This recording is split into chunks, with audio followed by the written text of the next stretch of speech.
Než začneme, můžeš si najít polohu, ve které se cítíš pohodlně a bezpečně.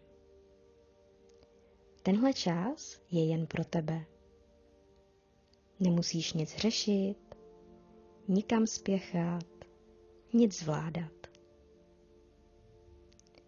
Teď tě svým hlasem jen jemně provedu do stavu klidu,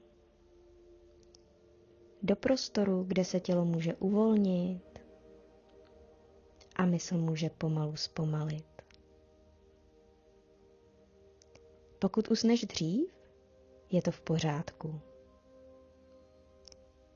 Pokud zůstaneš jen v tichém vnímání, je to také v pořádku.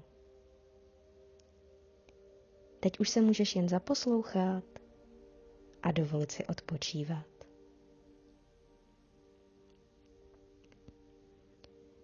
Teď už nemusíš nic řešit, nic držet, nikomu nic dokazovat. Můžeš si jen dovolit ležet a nechat tělo, aby samo našlo polohu, ve které se cítí v bezpečí. Všimni si svého dechu a nepotřebuješ ho měnit. Jen ho tiše pozoruj, jak přichází a zase odchází. S každým výdechem se můžeš o malý kousek víc uvolnit, jako by tě něco jemně podpíralo zevnitř. Uvědom si váhu svého těla, jak se opírá o podložku, o postel, jak tě země nese bez námahy a bez podmínek. Můžeš si v duchu říct, že teď je všechno v pořádku. Teď už nic nemusím. Pozornost pomalu klesá k nohám, do chodidel, do lítek, do kolen. A s každým nádechem se do těch míst rozlévá teplo a s výdechem se rozpouští napětí. Pánev, břicho, měkkost, prostor, dech, který jemně masíruje zevnitř, hrudník, ramena.